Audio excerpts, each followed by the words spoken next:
Okay, so we're here with the 97W. We're making kibbeh. It's a food that originated in the Middle East. It's in the Levant countries, Lebanon, Syria, Palestine, some other places they call it kibbeh. In the more Gulf states they call it kubba. It actually comes from the same Arabic root word that you have kebab. Okay, so if you're American, Lebanese like I am, you just call it kibbeh. So it's an absolutely delicious food. The outside, it's an encrusted food. It's the shape of a football, basically. In fact, you very often call it just a football kibbeh. And on the outside, it's encrusted with the actual kibbeh mixture, which is just meat, like a ground beef. Lamb is very popular, and mixed in with a bulgur. In English, we say bulgur. Okay, so there's a mixture of it, and you grind it the night before, and you put the spices in. Unbelievably delicious. In fact, they even eat it raw. They call it kibbeh. Some people eat it raw. But this is the most common form of kibbeh. We also have a flat kibbeh. More in the sort of Gulf countries in Iraq. You see it a lot. And encrusted on the inside, you have a filling, which is a ground beef and onions, spiced, and very often you'll have either sliced almonds or pine nuts. Okay, so very, very delicious food. Served as an appetizer before a meal. It's called, very often if you go to a Lebanese restaurant or other Middle Eastern restaurants, they have what's called maza, which is an appetizer. Okay. So this food is extremely difficult to make by hand. It's a very coveted food. It's in Middle Eastern culture, again, even more in American culture, we're starting to see it proliferate a lot. It's very highly sought after. Everyone likes it. It takes a long time to make. This outside is not very forgiving when you go to prepare it. So the fact that we've been able to design our machine to be able to work with it, to be able to create the shape just right so it doesn't rip and it can go straight down into a deep fry, it's pretty tough to do. So we actually have 3 different sizes of the SD97. We have a smaller one, this is the middle one, this is the W, and we have a larger one. This machine goes up to about 80 grams, okay, so about 3 ounces of a kibbeh. This one, just to give you a little perspective, this one is about 60 grams, 55, 60 grams. We can go a little bit bigger than that. It's most common, you see about 2.5 ounces for kibbeh. So it really depends on what size. We see a lot of variance among our customers. So actually preparing it by hand is a very difficult process. First of all, you're going to have to do the mixture overnight. As I said, you have to grind the meat and everything, so it's a very complicated process. And typically, restaurants that have kibbeh, they serve kibbeh, it ends up being one of the foods that you spend all of your time cooking. It's one of the most popular foods. It's kind of one of the go-to foods of most restaurants. If you sell it, people are going to order it in high volume. So it ends up being a big lag on a lot of Middle Eastern restaurants that serve it. So to actually go through and make it, you're going to have to get a big ball of the dough, and you're going to have to flatten it out into a circle. You have to form the shape, and then you put the filling in, and then you have to seal it up. Now what happens in the whole process is it's very difficult to seal it in a way where it's smooth. This has to be, from here it's deep fried, and you don't want it to break apart. You want it to be just the right texture. You want it to go into the oil, and you want it to brown. You want it to have a crunchy outside, and on the inside it's sort of there's give to it. So there's the good texture. The SD97W in production of Kibbeh is really perfect because the shutter system, again, it's just perfectly calibrated to be very soft and yet firm enough to form the shape. And so it's continually forming the shape and giving you what really to do by hand would take a very long time, certainly in the same amount of throughput, and also giving you just the ideal shape that you need.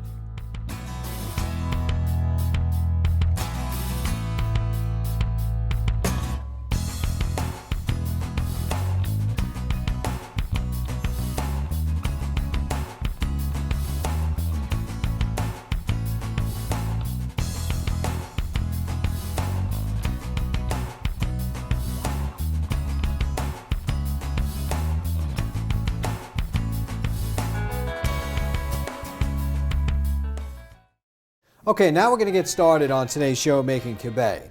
And it's a very interesting way of making it. I think I might have told this story before. I've cooked next to 3 old ladies from the Mideast, and their cooking was just incredible. This is one of the things that they did, but I'm going to put a little twist on it. We're going to start by throwing a little bit of white wine in here, and then we're going to put some ground lamb and combination of lamb and beef. And what I wanted to do with this particular recipe is I'm not looking to make a big burger, so that the liquid actually helps the red meat just kind of come apart, as you can see, like this. And you can use any liquid, it could be water, doesn't matter. Just make sure you use enough of it to, so it separates the meat and doesn't cook into big clumps like big meatballs. All right, now that we got that there, we're going to turn on the heat a little higher. Then we're going to add a couple of things. We got some shallots. We got some nutmeg and cumin. We got some coriander, a little salt, a little black pepper. Wow, already it smells good. Now you have a little bit of my salsa here, my homemade salsa, which is none other than some green jalapenos, some tomatoes, some peppers, some chilies. And we're gonna let this baby cook down, and already I feel like eating it. So get a lot of good stuff in there, a lot of good ingredients. Let it cook down a bit. And we're going to jump over to our mixture. This is a real easy dish. And if you have it right, people do it right, it's really, really, really good. All right. Now, we got our bowl. We're going to add an egg. We got bulgur flour, buckwheat flour, regular flour, chickpea flour, and the whole idea is to make a paste out of this. And that's what we're going to do, just with our hands, make a nice paste. No better tool than your hand.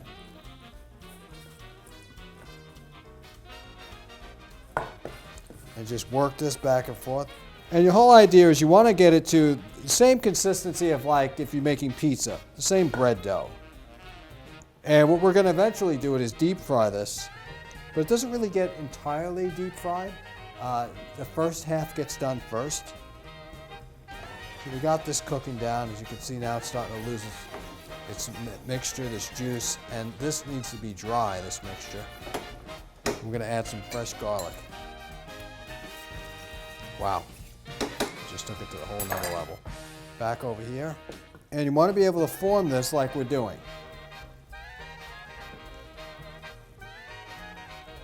All right, perfect. Give a little bit, it shouldn't be that sticky. So if you need to add some more flour, roll it around a bit. Don't feel shy. All right, so we got our dough. Put all this other stuff to the side. Clean up a little bit. Now, the thing about making this dish is the key ingredients are the spices. You're going to find that the spices are really going to make this dish. There's nothing special about the dough. And what really makes the meat special is that salsa. I make a homemade salsa first, and then I put it into the beef mixture. And it really, really takes it to the next level here. All right, let's see how we're doing with this. All right, so as you can see, once the liquid cooks off, that's what we want. We take a little bit of our pan here, and we're just going to put a good amount of olive oil in here, because what we want to do is sear both sides of this. And this mixture is very important. You can smell all those Mediterranean, Mid-Eastern spices in there. It's funny, you want good Mid-Eastern cooking. You don't want to go further than Italy. You can go to Sicily, because they got such an influence over there, that type of food and cuisine. Okay, now we're going to take a ball of mixture. We're going to take our thumb, put a little bit of the mixture in like that, and we're going to close it up. Now, what you want to try to do is mold a little bit of this dough like that. And when you have it molded, it goes right down the oil. And what I'm going to do is probably get 2 out of this. Again, you put your thumb in there. Put a good amount. And then close it up. Okay. And that's about it. So we're going to go down like that. I'm going to let these cook for just a minute. And if you feel like you need more oil, you just add a little bit more oil to it. Once it starts to crisp up on both sides, we'll turn it over and we will be done. Now many things let me just wash my hands while I'm talking here. Many things can be added to this as well. They could do like a hot cilantro paste, or a cold cilantro mayo, or a cold chive mayo. Any one of those will go really well with this. You can also do a cumin or coriander red sauce. It's like a dipping sauce. You know, you don't want something too sweet. These have a little bit of a spice to it, a little bit of a kick. So you want something that's going to be cool as well. So that's important. We're going to get the tongs and just see where we're at now.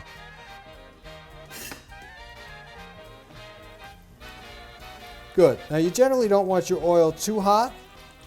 At the same time, you want it hot enough to do its job. These are looking really good. I'm going to give this another minute. Now you can see we're deep frying this. It's looking really good. We're almost ready to go. The meat is already cooked, so it's not like we need to cook this meat from a raw state or anything like that. It's just a matter of getting the dough cooked, and keep in mind that dough is pretty thick. So when dough is that thick, you want to make sure that it's cooked all the way through. Now, the oil that you're frying is deeply important as well. Generally, you want like a grapeseed oil with a high smoke point. Olive oil is not going to do it. Canola oil would probably be your best bet. The oil that we're using for today, we're actually using a sunflower oil, which would be really good for this too, called Solio. Solio Family Farms. It's a cold-pressed, non-GMO product. It's really good. Check them out. Their website is soliofamily.com, and you can learn more about this incredible oil. All right, now we're going to take these off. Perfect. Excellent. So now we're ready to go, and if you break them apart, you're going to have that mixture of meat in the center like that. I only did 2, but I really should have done 40 because I have a hungry crew here.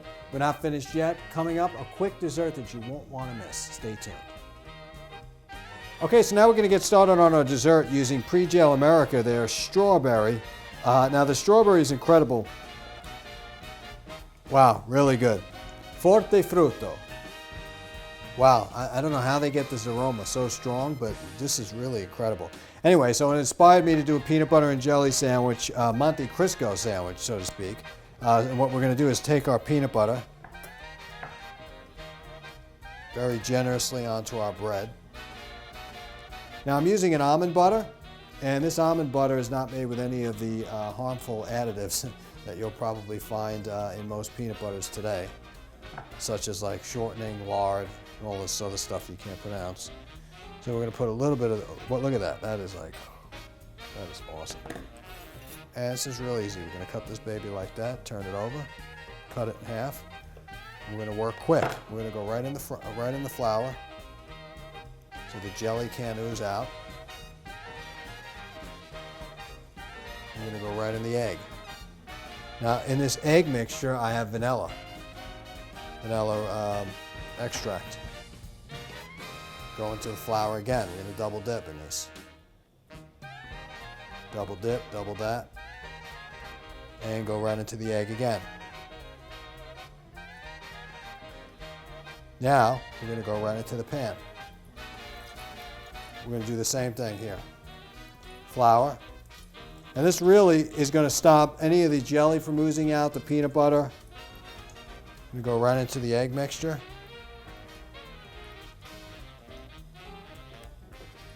And again into the flour mixture. And this is going to go into the mouth fixture soon.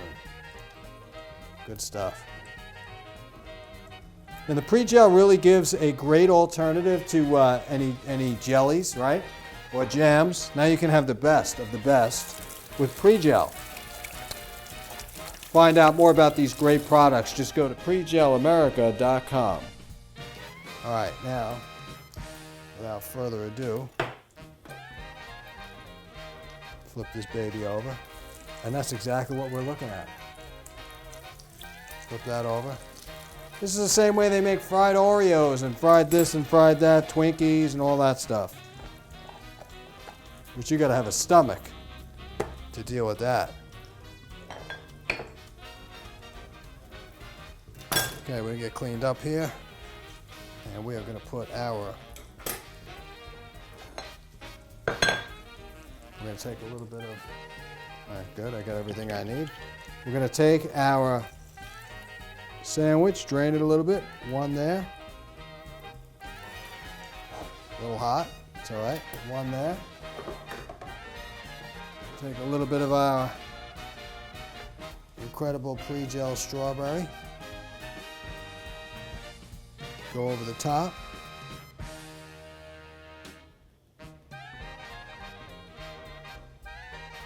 And that's how I like it. This is my peanut butter and jelly sandwich.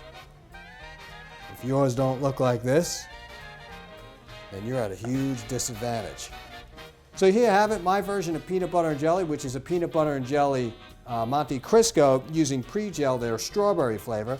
Thank you so much for watching this fun-filled episode of Taste This TV. I'm your host, Chef Joe Simonera. Remember, there are no rules in cooking. Taste this.